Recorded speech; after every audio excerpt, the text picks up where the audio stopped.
messieurs, amis téléspectateurs, bonsoir. Bienvenue dans Coup de projecteur. Cette semaine, nous avons essayé de braquer nos projecteurs sur la question fondamentale d'assainissement de la ville de Conakry. Vous savez, la question fait débat aussi bien dans les cafés que dans les lieux publics. Alors, pour parler de cette situation, nous avons sur ce plateau pour vous, monsieur le gouverneur de la ville de Conakry, monsieur Soriba Sorel Kamara, tout-puissant gouverneur de la ville de Conakry. Bonsoir, monsieur le gouverneur. Bonsoir. Et puis, on a monsieur Moustapha Kobele Keita, il est le président du comité de pilotage du SPTD. Bonsoir, monsieur Keita. Nous avons également monsieur Imorana Traoré, il est le DG de Poubelle de Conakry. Bonsoir, monsieur Traoré. Bonsoir, monsieur. Et puis, on a un expert en la matière, il est consultant, monsieur Moussa Koulibaly. Il a fait ses preuves avec le PDU3. Bonsoir, monsieur Koulibaly. Bonsoir. Alors, merci d'être venu dans cette émission Coup de projecteur. Ce soir, on parle d'assainissement des propriétés de la ville de Conakry. Alors, pour commencer, on vous invite à suivre le tour de terrain de notre équipe de reportage sur la question. Suivez.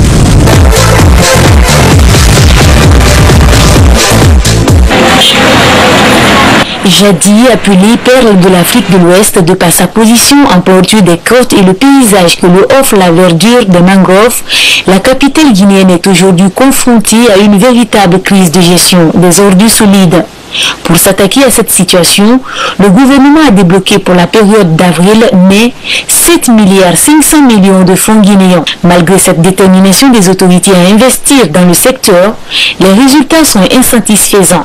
Pointés du doigt pour la mauvaise gestion des fonds, les responsables des communes parlent d'insuffisance des moyens mis à disposition. Lorsque l'on sait que la commune de Matoto s'étend sur 37 km² et regorge à peu près de 900 000 habitants de 37 quartiers et 223 secteurs, on voit déjà, si vous voulez, que la commune de Matoto est très populeuse et que donc la production en déchets est certainement, n'est-ce pas, la plus forte par rapport aux autres communes.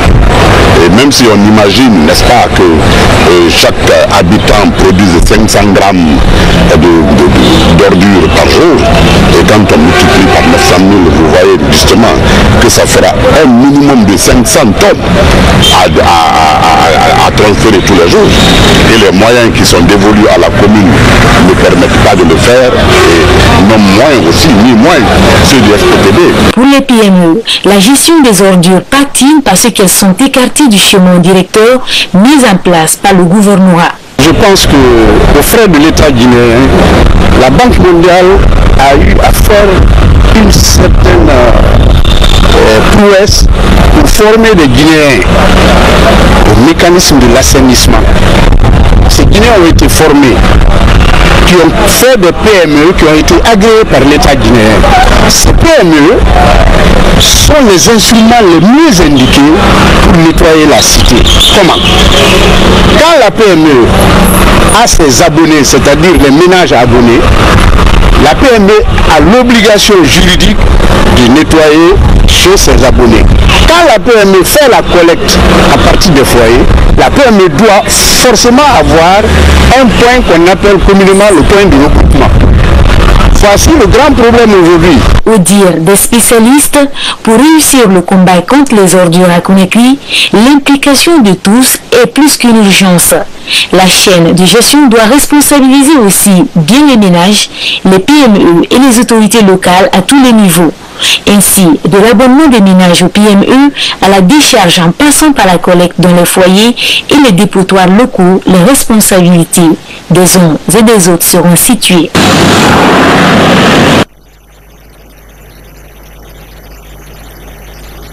Voilà, merci monsieur le gouverneur, merci chers invités et mes téléspectateurs. Retour sur ce plateau, monsieur le gouverneur, après ce reportage, un tour de table rapide.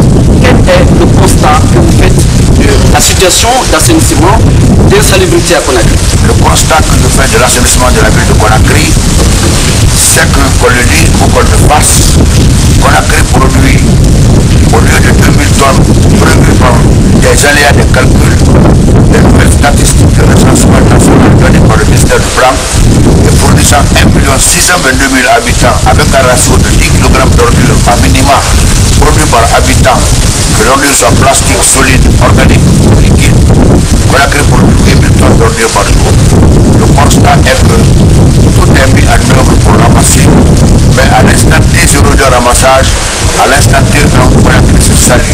C'est devenu phénoménal, c'est lié à la vie de l'homme, c'est lié à la morphologie. Tant que l'homme vit, l'homme produit. Et tant que l'homme produit, les hommes remarqueront ça. Donc Conakry s'est sali, monsieur le président du comité de pilotage, qu'en dites-vous aujourd'hui après ce reportage? Oui, je peux faire assez de commentaires par rapport à cela, parce que l'insalubrité à Conakry est criarde. Nous constatons tous, même ceux qui ne sont pas acteurs à la matière, savent tous, on constate bien que Conakry est complètement sale. Tout le système soit mis en place depuis un bon moment qui fonctionne depuis un temps, bien entendu, pour ne fonctionne, on voit la sécurité de la Monsieur Mourana, de poubelle de Conakry, qu'est-ce que vous faites? Que pensez-vous? Conakry est sale, on le sait tous et c'est visible.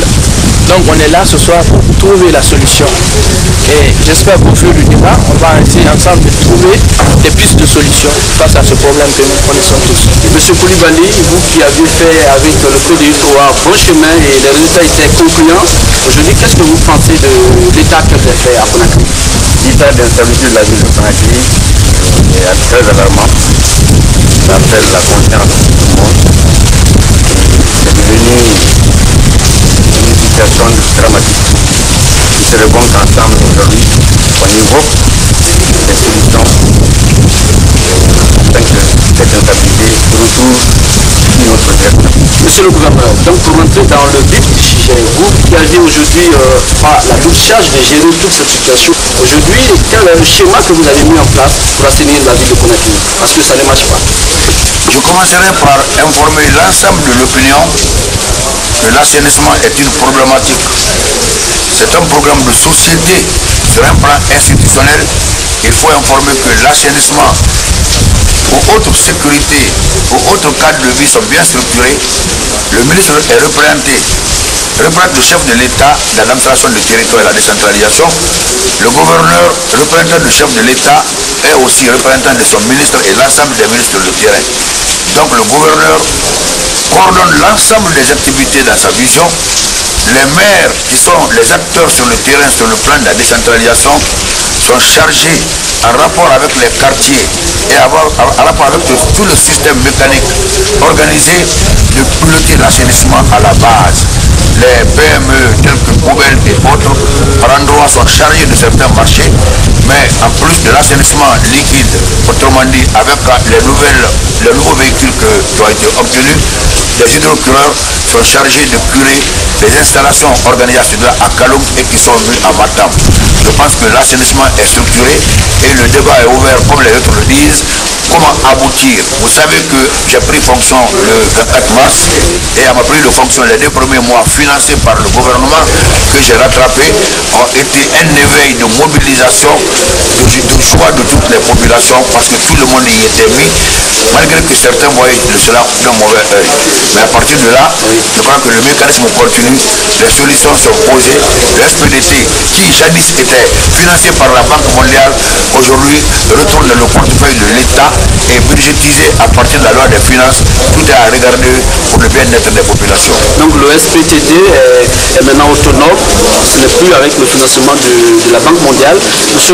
Monsieur Keita, vous qui êtes aujourd'hui le président du comité de pilotage du SPTD, dans quelle situation vous avez pris le SPTD en main et qu'est-ce qu'on peut dire aujourd'hui des failles qui existent à ce niveau?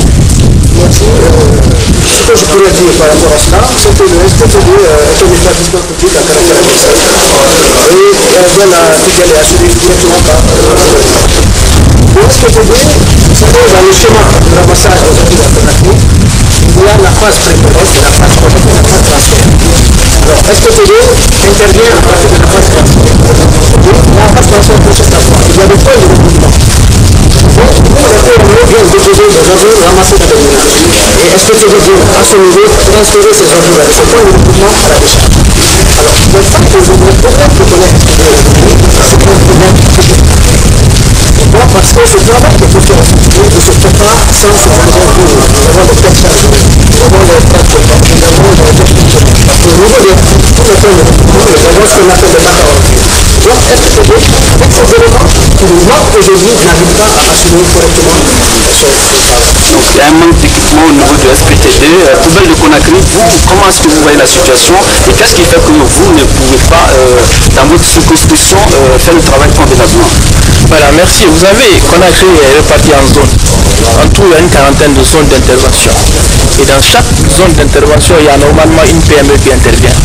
Poubelle de Conakry a 3 zones d'intervention. Une partie à Kalou, une autre partie à partir du rond-point Moussotougou, sur la corniche jusqu'à Bonfil. Mais il se trouve que, comme monsieur le chef de l'SPTD a dit, nous faisons la pré-collecte, c'est-à-dire prendre les ordures dans les ménages et amener au point de regroupement. Mais je vous dis tout de suite que l'assainissement, c'est une chaîne. Chaque personne, chaque intervenant a un grand rôle à jouer. Si on exclut un seul intervenant, le système s'arrête. Nous faisons la pré-collecte, le SPTD fait le transfert pour la décharge et il faut que la décharge soit ouverte pour que le système fonctionne correctement. Je reviens à ce qui nous concerne les PME. Si nous travaillons en tant que société privée, chargée d'assainir et de faire la pré-collecte, si nous prenons les ordres par exemple du 1er au 30 et à la fin du mois, les ménages refusent de nous payer, est-ce qu'on peut continuer à fonctionner ainsi? Alors, si nous voulons assainir cette capitale, on a doté les mairies et le gouvernement des moyens financiers et matériels. Il faudrait aussi qu'on pense aux PME, parce que c'est nous qui faisons le premier des boulots avant que ça ne vienne au SPTD et au gouvernement. Donc je pense que le rôle qui est là, l'importance de la chose, c'est d'aller à la source, aller guérir le problème à la source, à partir des ménages. Monsieur Koulibaly, vous qui avez une expérience en la matière avec le PDU du Noir, qu'est-ce qui a fait que vous, à votre époque, ça marchait? Nous, à notre époque, en rapport avec la Banque mondiale, nous avons eu à demander des appuis matériels d'abord, des appuis institutionnels, en responsabilisant chaque acteur dans un domaine précis. Et au démarrage du projet, on avait 4 camions lève-conteneurs de 19 tonnes et on avait une soixantaine de bacs à ordures. Les bacs à ordures, c'est des grands récipients de 24 mètres cubes où la population et les PME peuvent collecter les ordures pour une utilisation. C'est quand même un épreuve. Un camion pour être une rotation, c'est-à-dire qu'il pourrait utiliser 10 camions par jour. Mais aujourd'hui, la vétusté des moyens de SPTD fait que tant que ce parc-là n'est pas renouvelé, et acheter les camions appropriés pour le transfert des ordures, la ville de Conakry sera tout mis dans cet état. Monsieur le gouverneur, on va allouer pour l'assainissement de la ville de Conakry. D'abord, on parle de 7 milliards pour la période de mars, avril, mai, je sais pas, juin également. Et puis, on parle de 36 milliards en essence de décaissement. Sur le premier montant de 7 milliards, la gestion, c'est comment? Pourquoi ça confusion, on accuse le gouverneur de ne pas bien gérer ses fonds.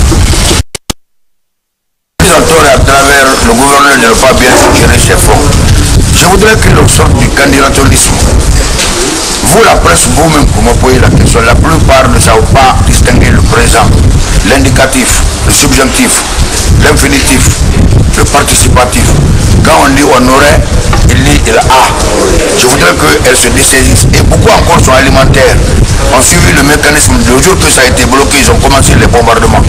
Vous savez que les 7 milliards ont été repartis. C'était une prévision de 3 mois à raison de 3 milliards 500 par mois. Les communes et l'ensemble des acteurs SPDT ont projeté 6 milliards. Mais après les calculs du gouvernement, 3 milliards 500 ont été donnés.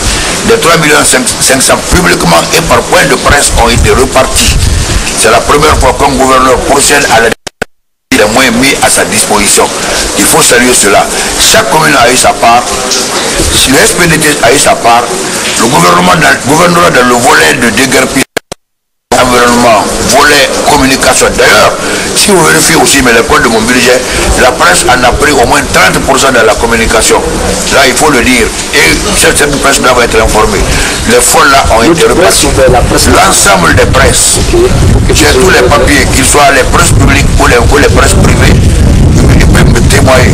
Quand je disais auparavant, avec les 3 milliards 500 obtenus pour les 2 mois, j'ai mis un programme d'assainissement les samedis, en dehors d'assainissement quotidien.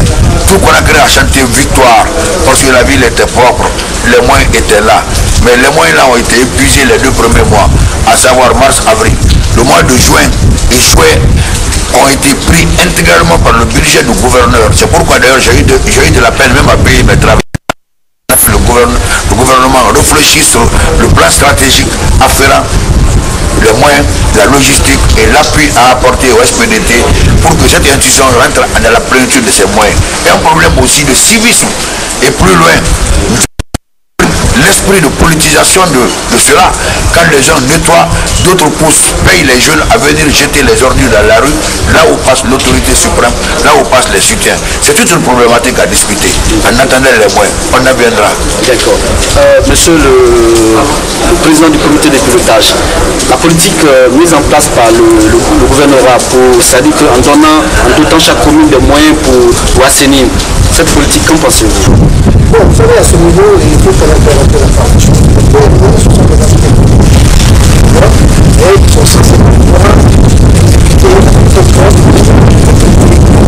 sans subvention. Et ça, sans subvention, maintenant, pour venir se voir, si on peut prévoir une subvention, pour le moment, cela ne vient pas. Mais je peux vous dire la recherche des solutions. Et quant à la répartition des moyens qui ont été mis à la disposition de l'État, le gouvernement n'a pas sincèrement de la coordination.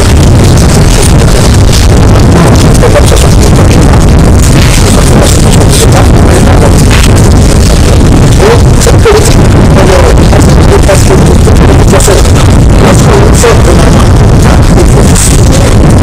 non seulement l'administration de la préparation de la production. Donc il a la charge, non seulement de payer le fonctionnement des activités sectorielles, mais il a la charge aussi de veiller à la protection de notre environnement et à la disposition des besoins.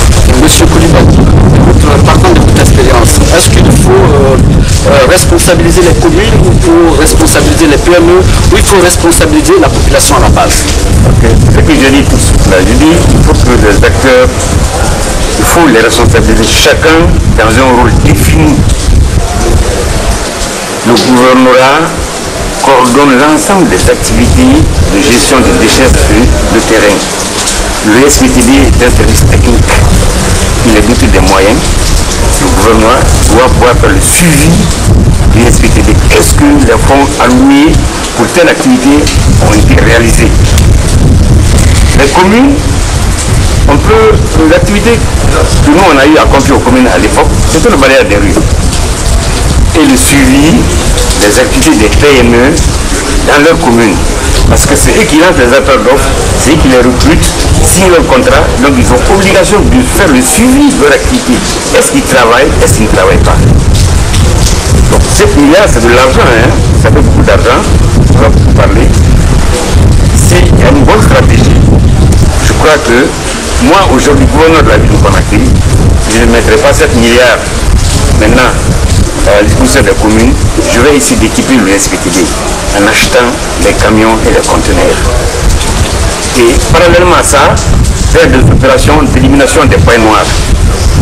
Recruter des entreprises qui vont en charge d'éliminer les points noirs et je les paye conséquemment. Une fois que le matériel est sur place, en ce moment, les rôles vont être repartis. PME vont aller ramasser les ordures dans les ménages déposés dans les conteneurs. Ceux qui ne veulent pas savoir, ils vont faire l'apport volontaire, c'est-à-dire qu'ils vont prendre les ordures chez eux, ils vont envoyer où mettre.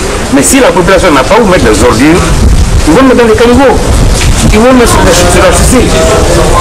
Donc aujourd'hui, pour démarrer, si moi j'avais les 7 milliards, j'achetais l'équipement. Je commande 5 camions, j'achète 2 conteneurs à ordures, 200 conteneurs à ordures, et je mets à la disposition des SPTD, je fais le suivi. Monsieur le gouverneur. Bon, moi je dis que le technicien l'ancien technicien, le consultant de FSPDT, je suis heureux, à mon temps, j'ai été gouverneur la première fois. Ils avaient près de 12, je ne sais pas combien de millions de dollars financés par la Banque mondiale. Ils étaient à l'aise. Et mieux que ça, le gouverneur a donné chaque année 1,5 milliard de francs à l'époque, appuyant la Banque mondiale pour travailler. Mais 7 milliards, qu'il compare cela à une société Sakarène, à IC Transport, qui demande d'être 4 milliards à 50 milliards par mois pour dégager les ordures de Conakry. Et mais quand on prend 3,5 milliards par mois, dans les 3,5 milliards, les femmes sont recrutées, les éboueurs sont à payer, le ciment tactique est à mettre en œuvre en plus de l'équipement. Le débat a eu lieu à la primature. Le SPDT a bien planté son schéma. Les machines ont été plantées. C'est sur le plan des... Et cela a dit que les investissements et le réveil d'un contrat au niveau des marchés publics avec appel d'offres. Mais en attendant que la ville, que tout cela soit requis et que l'on ait tout le mécanisme technique, même des nouvelles sociétés pour en faire, de prendre les 3,5 milliards pour une phase expérimentale. Et cette phase expérimentale a débouché sur quoi? Sur des leçons à tirer qui ont permis de mettre en place des budgets programmes. Les budgets programmes ont été émis pour 6 mois. Chaque commune a fait son budget avec son DMRN. Le SPDT a fait les services de l'environnement, les services de l'équipement, les services de sécurité pour les services d'hygiène. L'ensemble a donné 36 milliards pour les 6 mois. Vous savez que jamais ça n'a été décaissé. Ça a été l'objet de ça n'a même pas été validé. Il a été question que le document revienne à l'administration du territoire pour avoir encore une étude approfondie sur la question. La réalité d'hier, avec l'appui institutionnel extérieur, n'est pas la même réalité d'aujourd'hui. Conakry, à cette époque, Conakry avait 800 000 habitants. Aujourd'hui, Conakry a 1 622 000 habitants avec une production moyenne de 10 kg, sans compter les industries qui déversent les plastiques, les forêts sacs ou les caoutchoucs. Imaginez que j'ai ramassé de l'assainissement près de 250 pneus usés qui bouchaient, qui jonchaient les routes. Ça, c'est les poubelles de Conakry qui parlent aujourd'hui. Ils ont raison. Mais on a fait une réunion au département pour dire que tout un PME qui n'a pas les moyens requis pour se prendre en charge, parce que c'est un budget de 3 milliards et quelques qui ont été votés pour l'assainissement, le curage des caniveaux. Et s'ils n'ont pas le matériel requis, ils ne pas qu'ils se présentent. Poubelle de Conakry est très alimentée. C'est Poubelle de Conakry qui se charge de l'assainissement du marché Anta, du marché Bonfi, du marché Madina, du marché Niger. Mais je crois que une confusion qui est créée dans la gestion des moyens qui sont mis à disposition. On est en train de... J'ai un rapport à partir duquel les moyens qui ont été donnés aux communes, les enquêtes ont été faites. De fait, le département a envoyé, j'ai le résultat de la gestion. Mais le constat qui a été là a été alarmant. On est en train de revoir le mécanisme. C'est pourquoi je viens de prendre de nouvelles décisions de restructuration de la gestion de l'assainissement et des moyens au niveau du gouvernorat, au niveau de la commune et au niveau des quartiers. On en viendra sur les acquis, même sur le bilan qui a été cela, sur le plan de certainement l'insalubrité plastique. Le SPTD, oui. C'est tout le monde l'a vu, il y a une volonté politique qui est complètement affichée. C'est pourquoi d'ailleurs aujourd'hui, on a une implication forte, même physique, au ministre de l'administration du territoire. Aujourd'hui, ce que nous sommes en train de faire, le ministère par exemple, parce que moi j'ai mis une casquette, je suis en aujourd'hui, le département est en train de réfléchir. On a mis les experts ensemble, les gens qui ont géré l'assainissement, y compris ces formations-là, pour nous poser un document en stratégie. Et dans ce document, déjà, il y a un premier résultat qui ressort, le constat que je viens de faire, là, tout ça. Nous sommes en train de revoir comment reconstituer cela, parce que le plus grand problème, nous-mêmes en tant que PME, quelles sont vos approches et solutions pour qu'on ne continue pas à rouler au rang? Moi, je dis tout simplement que par les PME locales, nous avons la capacité d'assainir cette capitale. Moi, en tant que gouverneur, si j'étais gouverneur de Conakry, j'allais répartir la gestion de Conakry, les ordures de Conakry en 5. C'est-à-dire chaque commune, je recrute une société qui doit s'occuper essentiellement des ordures de sa commune. Moi, en tant que poubelle de Conakry, aujourd'hui j'ai la gestion des eaux usées de Kaloum. Vous n'entendez pas parler des eaux usées de Kaloum parce que c'est géré. Il y a une responsabilité, il y a un responsable. Quand il y a les eaux usées à Kaloum, c'est mon problème. Si j'ai la lourde tâche d'assainir Kaloum, j'aurai la possibilité d'assainir Kaloum en un temps record. Aujourd'hui, là où on est, si le gouvernement m'autorise à assainir Kaloum, je le fais en une semaine. J'élimine tous les ordures qui sont aujourd'hui à Kaloum. Avec quels moyens? J'ai les moyens matériels. Le Conakry, c'est une entreprise vieille depuis 1994. Vous faites face à depuis tout ce temps-là. Je suis une entreprise privée, monsieur. Okay. Je ne peux pas le faire à tue-tête. Il faut que j'ai une autorisation au plus haut niveau et un contrat du moins signé pour me permettre de travailler. J'ai envie de le faire, je suis un bon Guinéen, mais il faudrait que je reçoive des instructions. Monsieur Koulibaly, rien ne sert d'aller chercher des entreprises à l'extérieur. Ça ne marchera pas. On a essayé l'expérience, on a pris la ville à IC Transport, ça n'a pas marché. Mais avant IC Transport, il y a eu une société italienne qui avait tenté, ça n'a pas marché. Ça c'est la même chose. Il faut qu'on s'organise à l'interne pour lui faire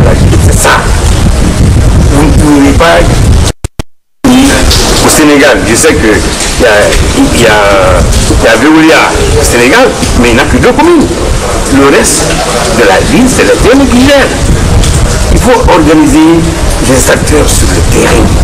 S'ils ne sont pas organisés, ça va être des efforts inutiles. Monsieur le gouverneur, oui. Ce que je peux ajouter, oui. Je ne voudrais pas qu'on profite des médias pour mettre les méandres sur les gens. Les réalités sont là. Le gouvernement du professeur Alpha Condé a hérité d'une situation. Moi, je suis gouverneur que 3 mois et demi. C'est un héritage qu'on prend, qu'on est en train de gérer. Poubelle a parlé, il a raison, on parle des PME. Mais il faut conscientiser ces PME. Beaucoup de PME ramassent dans les quartiers à l'heure là. À la nuit tardive, viennent déverser sur l'autoroute, refusent d'aller au déportoir. Mais il y a des PME auxquels on a confié les curages de caniveaux. Poubelle Traoré, je les félicite dans le curage. Mais en dehors du curage, ils ont aussi des contrats dûment signés pour assainir le marché Niger. Là où ça crie de nos jours, le marché Madina, là où ça crie de nos jours, le marché Confit, là où ça crie, le marché Anta, là où ça crie. Ça, c'est pas de notre prérogative. C'est un contrat qu'on a trouvé en train d'évoluer. Je voudrais que les gens comprennent et qu'on fasse une synergie d'action pour évoluer, que de jeter les dévolus sur les gens et les autres. Attention, plus loin que cela, c'est un mécanisme institutionnel qui est en train d'être mis en place. Mais en plus de cela, il y a un mécanisme social. Le social est un facteur qui permet à l'homme de comprendre qu'il produit lui-même des ordures, qu'il doit les gérer de sa famille et qu'il doit tout mettre en œuvre pour se mettre à l'abri de la maladie. Il faut lire le code des collectivités. La population certainement peut ne pas comprendre, mais nous qui sommes des intellectuels, qui parlons dans les radios, qui crions hola, hola, prenons le code des collectivités. L'assainissement est parmi les 32 attributions affectées aux collectivités. Quand tu affectes une attribution, il faut donner aussi les moyens. L'État expérimente, l'État évolue. Si on sort les collectivités, c'est qu'on a néantisé les populations qui, à partir des collectivités, deviennent les majorités électives, les majorités nominatives, scène d'assainissement. Les populations jouent. Donc le chef quartier est impliqué. Et le chef quartier joue au niveau de la commune, les conseillers sont impliqués. C'est un système de gestion qu'il faut voir. Et on va discuter de cela. Déjà, le débat est ouvert au niveau du ministre. Notre souci, notre souhait est que les moyens matériels, la logistique nécessaire, le président de la République a lancé un ordre. Ce n'est même pas les poubelles seulement. Conakry n'a même pas de terrain de jeu pour les jeunes à l'heure là. Ceux qui ont créé la catastrophe, les parcelles qui étaient réservées pour les dépôts là ont été spoliés. C'est une problématique qu'il faut gérer sur le plan juridique. C'est une problématique nationale. Sur le plan institutionnel. Chacun s'y mettre une solution fiable à la question d'assainissement de la ville de Conakry. Maintenant, puisqu'il est question de trouver des solutions fiables, aujourd'hui, après les leçons tirées de votre première expérience, monsieur le gouverneur, parce que vous n'êtes pas gouverneur pour la première fois, vous aviez déjà été gouverneur, vous en êtes pour la deuxième fois. Aujourd'hui, quelles sont, avant que je vous donne la parole, qu'est-ce qu'il faut faire? Quelles sont les leçons tirées de ce qu'on a utilisé comme fonds de 7 milliards? Les leçons qui ont été tirées, il faut reconnaître que, par endroit, les rapports de constat que nous avons sur la gestion des 7 milliards n'ont pas été réalisants. Certains ont reçu les moyens, ils ont refusé de les déconcentrer ou de les planifier en rapport avec ceux qui, leur lettre de mission, et les fonds ont disparu en moins d'une semaine par mois. Et cela a créé des cris. Et la société à l'heure là, le monde est tellement ouvert, les citoyens savent que cet là a eu 7 milliards ou 6 milliards, il a refusé d'assainir. Ce qui est planifié pour un mois, si tu épuises ça pour 2 semaines, ça va créer problème. Mais les mesures de sanctions sont en vue. Les mesures de sanctions sont en vue. Mais plus loin, je vais vous dire une chose. Je suis devant les citoyens de Conakry comme ça. Moi, je ne me m'attendrai pas à choisir une société parce qu'il y a cri d'alarme. Il y a près de 12 sociétés qui sont annoncées déjà, PME et sociétés. La plupart, anciennement, ils viennent s'annoncer, le gouvernement a confiance en eux, ils prennent des milliards, ils disent on va payer les machines, ils ne reviennent plus. Il faudrait qu'il y ait une expertise approfondie à la matière. Il faudrait qu'il y ait un appel d'offres. Et je dis que topographiquement, moi j'ai divisé Conakry en deux. Il y a des lots pour les PME. Moi j'ai dit que c'est deux topographiquement. Il y a le bas Conakry et le haut Conakry. Le bas Conakry c'est Kaloum, Dixine et Matam. Le haut Conakry c'est Matoto et Ratoma. Le degré de déversement des ordures est fonction du degré de ruissellement assurant des pluies, mais aussi en fonction du niveau topographique. Tout ceci là est là. L'étude est en train de faire. Mais qui est très pressé réussira pas. La patience est, le test est le raccommodeur universel, la patience est l'homme des séducteurs. Je demande aux gens de se patienter, qu'on conjugue les efforts pour aller pour le mieux. Ce qu'Alpha Condé est en train de gérer, dans la lumière, dans l'eau, dans l'assainissement qui est devenu même une problématique comme la lumière, attendons que le gouvernement mette en place tout un mécanisme pour aboutir à cela. Monsieur Koulibaly, mesures de solution pour vous acheminer vers la fin de cette émission. Oui, je l'ai dit tantôt, que les différents acteurs soient responsabilité et sachent quel rôle faut-il jouer. Mais à votre époque, est-ce qu'il y avait des sanctions pour les responsables qui n'avaient pas assumé pleinement leurs fonctions? Bon, je voulais peut-être vous informer que sur le plan institutionnel, aucune commune n'a dans son budget un volet assainissement. Ça ne doit pas relever les communes. Non, je vais corriger M. Koulibaly, ça fait longtemps qu'il a quitté. Ça n'existe pas. Au fur et à mesure que tu perdures dans la gestion, au fur et à mesure que tu oublies les nouveaux mécanismes. Alors qu'il fait la lettre de mission des communes et du gouvernorat, la priorité c'est l'assainissement et la sécurité. Toutes les communes ont pour volet assainissement et sécurité. Monsieur le ministre même a ordonné que les moyens qui sont obtenus tout récemment soient reversés au compte de l'assainissement et la sécurité quotidienne en attendant les grands moyens. Je vous informe, les choses ont changé, les budgets ont changé, les lettres de mission ont changé. En votre temps, j'étais gouverneur, on a travaillé ensemble. Il y a une phase de déclic dans la gestion des moyens. C'est ce qui a créé des problèmes entre le gouverneur sortant et M. Silla qui était directeur de SPDT, qui a créé l'implosion au niveau du schéma et qui a abouti à la mise en place de ce comité de pilotage parce qu'il y avait beaucoup d'aléas, beaucoup de mauvaises gestion, de malgouvernance à tout égard. M. Koulibaly, comme je l'ai dit tantôt, il faudrait qu'on vérifie dans la nomenclature budgétaire des communes, est-ce qu'il y a un volet assainissement? Oui, M. Koulibaly, il y en a. Le gouverneur vous parle. S'il y en a, il faudrait que ce volet soit vraiment un volet réel, réaliste. Ça dépend de la hauteur des budgets. Exactement. C'est des pour augmenter les budgets. Les communes, ce qu'ils peuvent faire, je l'ai dit tantôt, c'est organiser le balayage des rues, des places publiques. L'État donne l'argent au TP pour faire le curage. Il faut que ça soit organisé. Voilà pourquoi je dis qu'il faut que chaque acteur sache quelle est sa responsabilité. Les PME qui sont recrutés par les communes sont obligés d'aller ramasser les ordures dans les ménages et se faire payer et déposer ces ordures au point de l'eau. Si il y a le conteneur, la population est tellement sensibilisée qu'ils iront déverser dans les bacs à ordures. Il faut ça. On ne peut rien faire sans ces équipes. Moi, si on me demande une proposition de solution, je dirais tout simplement qu'il faut mettre un manuel en place, un nouveau mécanisme de travail à Conakry. Si vous prenez le cas de Kaloum par exemple, il y a 11 avenues et quelques boulevards à Kaloum. Si on fait passer tout le long des boulevards et des avenues chaque matin en sensibilisant les populations de garder les ordures à la maison. Parce que Conakry est une petite ville par rapport à Abidjan, par rapport à Paris. Si nous demandons aux populations de garder les ordures et que nous leur donnons un planning que nous devons aussi respecter en disant que nous allons passer 2 ou 3 fois par semaine, nous passons dans les ménages pour ramasser les ordures, Conakry peut être propre. Avec les 36 milliards, en essence peut-être... vous savez, je crois que ce n'est même pas une instance proposée. Ils ne sont même pas validés. Et attention, M. Koulibaly, je vais un peu rappeler tous ceux qui nous suivent que le processus de décaissement budgétaire obéit aussi à une nomenclature. Beaucoup n'ont pas eu la chance. Moi, j'ai fait l'Assemblée, j'ai fait les études budgétaires. Il y a la loi rectificative des finances, il y a le budget d'urgence, il y a tout un processus. Mais le processus machine de bulldozer, là aussi ça répond à un appel d'offres. Le secteur de l'appel d'offres même de marché public a été modifié par un décret de la présidence de la République. Tout ça pour atténuer. Mais on continue. Alors, donc moi je voudrais vous rappeler ailleurs, puisqu'on l'a déjà dit, que c'est une chaîne. Et si un moment de cette chaîne ne fonctionne pas, ça se reflète sur tout le reste. Le SPTD a son rôle à jouer, comme les communes, comme les PME. Mais aujourd'hui, quand vous prenez cette chaîne-là, je ne sais pas à quel niveau les choses fonctionnent. Le SPTD n'arrive pas aujourd'hui, à cause de la vétusté des moyens là, à enlever ces points de regroupement.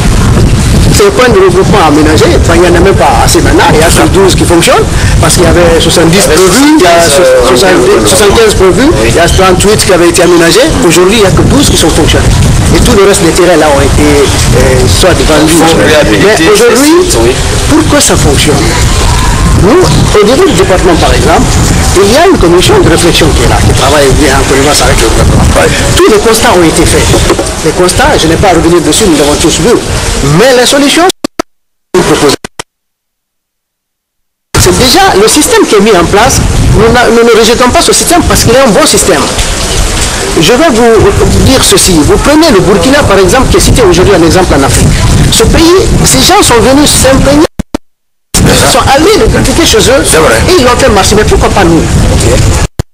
Le système qui est là, elle a peut être jusqu'au transfert, il suffit d'un peu d'organisation à la base, responsabiliser les uns et les autres, impliquer tous ceux qui doivent être impliqués, que ce soit la population, parce qu'il y a une chose aussi qu'il ne faut pas oublier, de la population à comprendre les méfaits de l'insalubrité. Et voilà des choses que nous...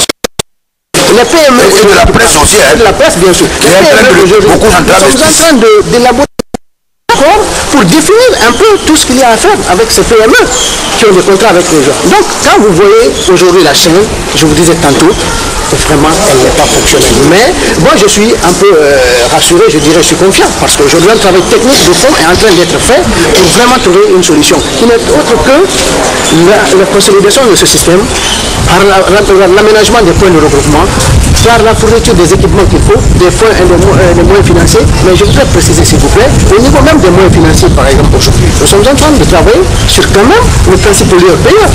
Parce que voilà quelque chose qui ne s'applique pas. En grande partie, l'assainissement est financé par l'État, et ce qui n'est pas normal.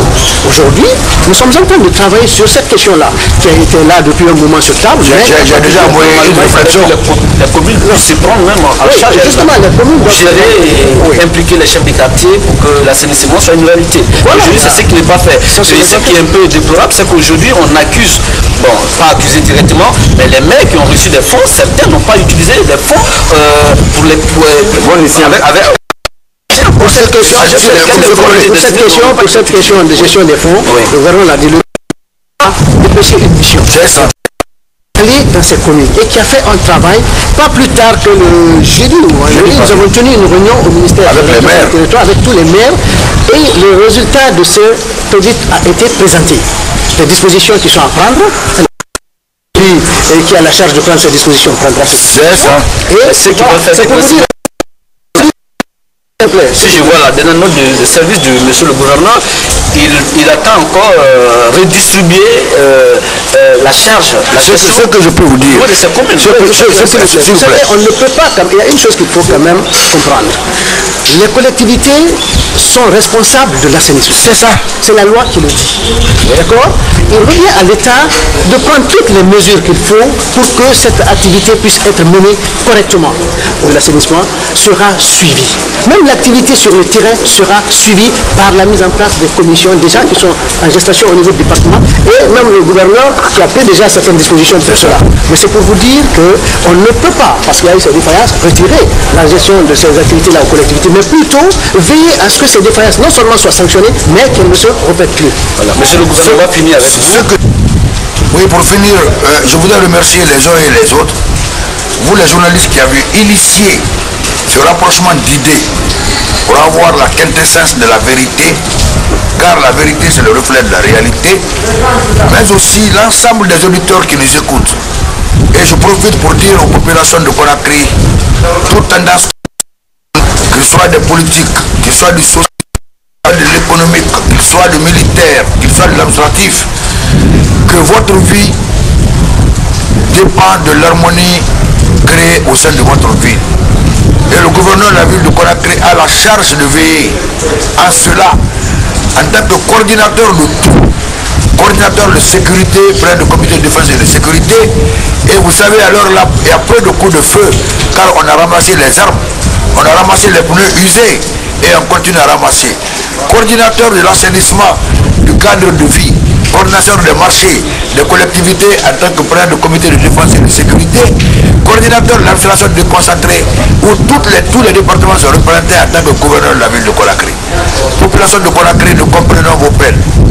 Vos peines jadis héritiers d'un monument de problèmes que le professeur Alpha Condé a pris sur les dos. Population de Conakry, soyez patients, soyez tolérants. Ensemble, levons-nous pour combattre, battre des adversaires, l'ennemi la plus redoutable, celle qui est la saleté. Population de Conakry, donnons-nous la main, ayons pitié, refusons qu'on ne politise notre assainissement. Aucun leader ne sera élu à la présidentielle ou au législatif parce qu'il s'est impliqué dans l'assainissement. Mais ensemble, le président Alpha Condé est engagé à nous appuyer. Le Premier ministre est engagé à nous suivre. Monsieur le ministre de l'Administration du territoire est engagé à tenir sa feuille de route. Le gouverneur de Conakry, qui est le représentant du chef de l'État et du ministre à Conakry, accepte tout le fardeau que vous mettez. Mais le un gouverneur dans toute l'Afrique, dans tout le monde entier, n'est pas un ramasseur, n'est pas un balayeur. Valorisez votre gouverneur. Valorisez, vous m'avez vu avec ma nouvelle tenue. Cela veut dire que l'État a changé. Alpha Condé a emporté un système de gouvernance où les valeurs, la chaîne des valeurs doit être respectée pour qu'on aille pour le mieux. Je vous salue, je vous chéris, je vous donne l'autre, je vous remercie. Merci monsieur le gouverneur pour cette longue précision avec beaucoup plus d'enthousiasme et d'engagement. Merci mesdames, messieurs, amis téléspectateurs. Merci de votre aimable attention à la RTG Coloma, mais aussi votre participation à la réussite de cette émission Coup de projecteurs. La semaine prochaine, nous serons certainement à Bokeh ou à Zérékoré. Merci de nous avoir suivis. Merci pour les leçons tirées de l'assainissement de Conakry. Et on espère que tous nous donnerons la main pour assainir la ville de Conakry, puisque la volonté politique déjà est de mise. Merci une fois encore. À très bientôt.